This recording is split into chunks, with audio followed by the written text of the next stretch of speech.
جسے ہم پولیٹیکل زبان میں جیسے پولیٹیکل پارٹیز یوز کر رہی ہیں، لیول پلینگ فیلڈ ہوگی تو سب کے بچے ایک ہی طرح کے ماحول میں تعلیم حاصل کر سکیں گے۔ اس کے علاوہ ہم دوسری طرف آتے ہیں، الیکٹریسٹی کا مسئلہ، گیس کا مسئلہ، یہ تو ایک ایسے مسئلے بن چکے ہیں اس وقت کہ جیسے ہم کسی دور دراز علاقے یا کوئی شہری علاقے میں ہم رہتے ہی نہ ہو۔ یہاں فلیٹ سسٹم ہے تو یہاں پر بجلی 24 گھنٹے ہمیں ضرورت ہوتی ہے، پانی 24 گھنٹے ہمیں ضرورت ہوتا ہے، اور سیوریج کا نظام بھی جو کہ برباد کر کے رکھ دیا ان لوگوں نے، اسی وجہ سے ہم اب تباہ حالی کا شکار ہیں۔ نمازی جب مسجد میں جاتے ہیں، پچھلے دنوں میں یہ رضوی سوسائٹی کی طرف گیا ہوا تھا تو یہاں میں نے دیکھا کہ گٹر نالے ایسے ہی کھلے ہوئے ہیں۔ کرسچن آبادی کی طرف ہم وزٹ کرنے گئے، وہاں پہ کچھ معاملات ہیں، وہاں گئے تو وہاں کے حالات بھی بہت زیادہ ابتر ہو چکے ہیں۔ غریب کچی آبادی ہے لیکن اس کو اس طرح سے تباہ کیا گیا اس کے سیوریج سسٹم کو کہ وہ بالکل ہی جیسے کوئی ندی نالوں کا ایک ماحول بنا ہوتا ہے۔ اسی طرح سے ہم دیگر مسائل کی طرف آتے ہیں جو کہ بڑے اور میجر مسئلے ہیں یہاں کے۔ ٹریفک کا بہت زیادہ رش ہو چکا ہے، کوئی متبادل ذریعہ ایسا نہیں ہے، کوئی ٹریفک کے کچھ سسٹم ایسا نہیں بنا ہوا کہ یہاں سے ٹریفک آسانی سے رواں رہ سکے، کیونکہ میں نے بتایا مارکیٹوں کا جہاں جال بچھا ہوا ہے، بہت بڑی بڑی مارکیٹیں ہیں، تاجر برادری کی ایک بہت بڑی تعداد یہاں پہ ہے، تو اس وجہ سے پورا دن ٹریفک جام رہتا ہے اور عوام کا قیمتی وقت اور فیول دونوں ضائع ہوتے رہتے ہیں۔ پھر ہم جب جاتے ہیں نیٹی چیٹی کی طرف، یعنی اپنے حلقے کی ہی ایک ہمارا علاقہ ہے، یہاں جب ہم جاتے ہیں تو ٹینٹی کی طرف ہم جاتے ہیں تو حیرت کی ایک جھٹکا یہ لگتا ہے کہ ٹینٹی برج کے نیچے منشیات سے جو نوجوان ہیں یہاں کے، وہ منشیات کا استعمال کرتے ہوئے نظر آتے ہیں اور نالوں میں پڑے ہوئے نظر آتے ہیں۔ یہ ایک بہت بڑا انسانی المیہ ہے جو اس شہر کو تباہ کر رہا ہے، لیکن نہ ہی کسی سیاسی جماعت نے، نہ کسی سماجی حلقوں کی طرف سے مجھے کوئی آواز اٹھتی ہوئی نظر آئی، جس پر پاکستان مسلم لیگ فنکشنل کی طرف سے ہم ہمیشہ پہلے بھی آواز اٹھاتے رہے، اور اب ہم چاہتے ہیں کہ جب عوام ہمیں سپورٹ کرے گی، ووٹ کرے گی، تو بھرپور طریقے سے اس ایشو کو اٹھایا جائے گا اور انشاءاللہ اس منشیات کی لعنت سے یہاں کی عوام کی جان چھڑائی جائے گی۔ اسی طرح جیسے جیسے ہم آگے بڑھتے گئے، بلوچ کالونی کی طرف گئے تو وہاں بھی تقریباً یہی مسائل ہیں۔ مطلب ہم کھجی گراؤنڈ جائیں، رضویہ سوسائٹی جائیں، امام بارگاہ اس طرف جائیں،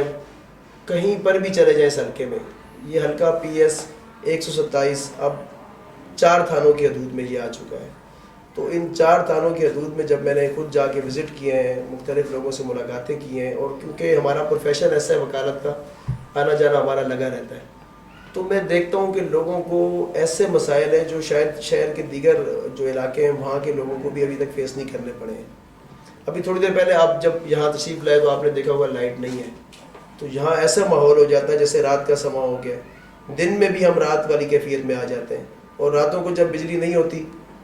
اوپر سے سونے پہ سہاگا یہ ہو رہا ہے کہ کچھ ہماری جماعتیں احتجاج تو بہت کر رہی ہیں کے الیکٹرک کے خلاف، لیکن کے الیکٹرک کے عملے کو کوئی روکنے والا نہیں ہے، کوئی اس عملے کو اس حد تک نہیں روک سکتا کہ اب تو باقاعدہ مار پیٹ شروع کر دی ہے ان لوگوں نے عوام سے۔ کیا کے الیکٹرک کوئی لا انفورسمنٹ ایجنسی ہے؟ یا اس کو کس نے یہ اتھارٹی دے دی ہے کہ اس کے لوگ یہاں ہماری ماؤں بہنوں پر ہاتھ اٹھائیں؟ کوئی روکنے والا نہیں ہے۔ تو انشاءاللہ آپ کو ہم یقین دلاتے ہیں کہ اگر پاکستان مسلم لیگ فنکشنل اقتدار میں آتی ہے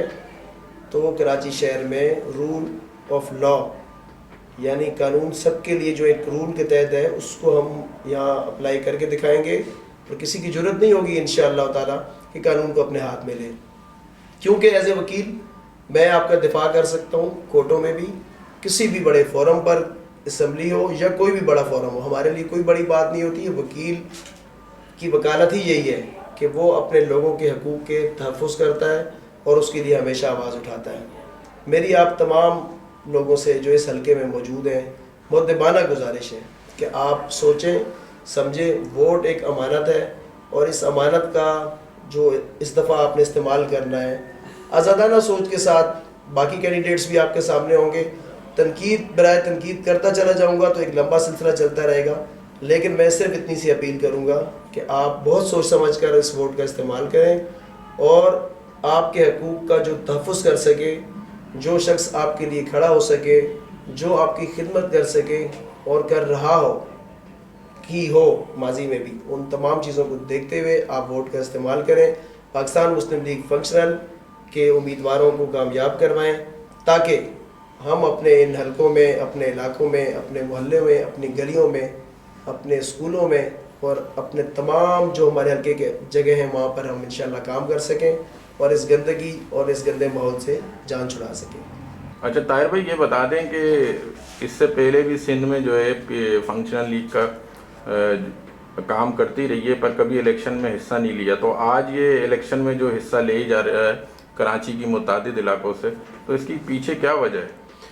دراصل آپ جانتے ہیں کہ پیر صاحب پگاڑا صاحب کی ایک بہت ہسٹری ہے، ان کا ایک بڑا نام ہے پاکستان کی بنانے میں بھی اور پاکستان کو بچانے میں بھی۔ جب بھی پاکستان پر برا وقت آیا تو پیر صاحب نے ہمیشہ فرنٹ فٹ پہ آ کے اپنے مجاہدین، اپنے لوگوں کے ذریعے، عوام کے ذریعے اس برے وقت کا سامنا کیا اور پاکستان کا تحفظ کیا۔ اس وقت جو صورتحال آپ کے سامنے ہے، چاہے وہ کراچی کی عوام ہو، چاہے وہ سندھ کی عوام ہو یا چاہے وہ پاکستان کی عوام ہو، اس وقت ملک انتشار کا شکار ہے۔ سیاسی طور پر ایسی صورتحال پیدا ہو چکی ہے کہ کچھ سمجھ نہیں آ رہی کہ کس پہ یقین کیا جائے۔ ایسے موقع پر جہاں سب کو آزمایا جا چکا ہے تو کیوں نہیں پیر پگاڑا صاحب نے اس دفعہ جی ڈی اے کے پلیٹ فارم سے یہ سوچا ہے، اور یہ ہم عوام کے سامنے بھی ایک چیز لانا چاہ رہے ہیں کہ ہماری پارٹی اس دفعہ صرف یہ سوچ کر میدان میں اتری ہے کہ ہمیشہ ہم نے پاکستان کا تحفظ کیا بیرونی محاذ کے اوپر، لیکن کیونکہ اب ملک بہت زیادہ تباہی و بربادی کا شکار ہو چکا ہے، معیشت آپ کی تباہ ہو چکی ہے، انفراسٹرکچر یہاں ہے نہیں، ایک ایسا ماحول بن چکا ہے جیسے ہم تھرڈ دنیا سے بھی، جو تیسری دنیا اس سے بھی ہم کو چوتھی دنیا کی طرف جا رہے ہیں۔ تو اس لیے ہم اب سامنے آ رہے ہیں اور انشاءاللہ جیسا کہ میں نے پہلے کہا پاکستان کا تحفظ ہم بیرونی محاذ پہ کرتے آئے ہیں، اب ہم انشاءاللہ پاکستان کو انٹرنلی مضبوط کریں گے، اور بالخصوص میں بار بار یہ دہرا رہا ہوں کہ کراچی کی عوام کے لیے انشاءاللہ بہت اچھا پیکیج لائیں گے اور کراچی کی عوام کو اس ساری مشکلات سے نکالیں گے۔ اچھا ایک سوال اور ہے کہ آپ جس سیٹ سے الیکشن لڑ رہے ہیں PS 127، ٹھیک ہے، تو یہاں تو شروع سے MQM کا وجود رہا ہے، تو کیا آپ کو لگتا ہے کہ آپ اس سیٹ سے جیت لیں گے؟ اور جب بھی ہم نے لیاقت آباد کا نام سنا ہے تو وہ ایک MQM کا نام آ جاتا ہے، تو اس بارے میں کیا کہیں گے؟ دیکھیں میں نے پہلے بھی کہا کہ کراچی شہر کی عوام جو ہے وہ اب حالات سے تنگ آ چکی ہے۔ اب وہ پرانی جتنی بھی انہوں نے سپورٹیں کی ہیں لوگوں کو، جتنا بھی انہوں نے عزت دی ہے، وہ دیکھ لیں اب ان کے سامنے ساری صورتحال آ چکی ہے۔ کیا کسی بھی سیاسی جماعت نے ان کی خدمت کی یا ان کو مزید تباہی کی طرف لے گئی؟ سوال تو سب سے پہلے یہ ہے، اگر کوئی ووٹر ووٹ ڈالنے جائے گا تو وہ سب سے پہلے اپنے سے یہ سوال کرے گا کہ میرے جو پچھلے دیے گئے ووٹ ہیں ان کا کیا نتیجہ نکلا۔ 15 سالوں سے جو لوگ حکومتیں کر رہے ہیں، مسلسل حکومت میں کنٹینیوسلی حکومت کرتے ہوئے آ رہے ہیں، کیا انہوں نے عوام کی خدمت کی؟ کیا یہ جو حالت ہوئی ہے کیا یہ ان کی وجہ سے نہیں ہے؟ تو یقیناً اس دفعہ وہ بہت سوچ سمجھ کے، لیاقت آباد کا ووٹر بہت ذہین ہے، پڑھا لکھا ووٹر ہے یہاں کا، میرے حلقے کے لوگ ایجوکیشن میں کراچی کے دیگر علاقوں کو ٹف ٹائم دیتے ہیں، ماشاءاللہ پڑھے لکھے لوگ ہیں، تو انشاءاللہ مجھے یقین ہے اور اللہ تعالیٰ سے امید ہے کہ میرے حلقے کے لوگ اس دفعہ انتخاب بہت سوچ سمجھ کر کریں گے اور پاکستان مسلم لیگ فنکشنل کو عزت دیں گے۔ میری اپنے حلقے PS 127 کی عوام سے پرزور اپیل ہے کہ صرف ایک دفعہ موقع دیں، اپنے بچوں کو موقع دیں۔ یہ جو لوگ میرے ساتھ بیٹھے ہوئے ہیں آپ دیکھ رہے ہیں، یہ یہیں کے چہرے ہیں، یہیں کے رہنے والے ہیں، ہمیشہ سے خدمت کرتے ہیں۔ انشاءاللہ ایک موقع جب آپ دیں گے تو پاکستان مسلم لیگ فنکشنل کے پلیٹ فارم سے آپ ہی کے بچے، آپ کا بھائی انشاءاللہ آپ کے لیے بہت کچھ کرے گا، انشاءاللہ کچھ نہ کچھ نہیں، انشاءاللہ بہت کچھ کریں گے۔ Thank you.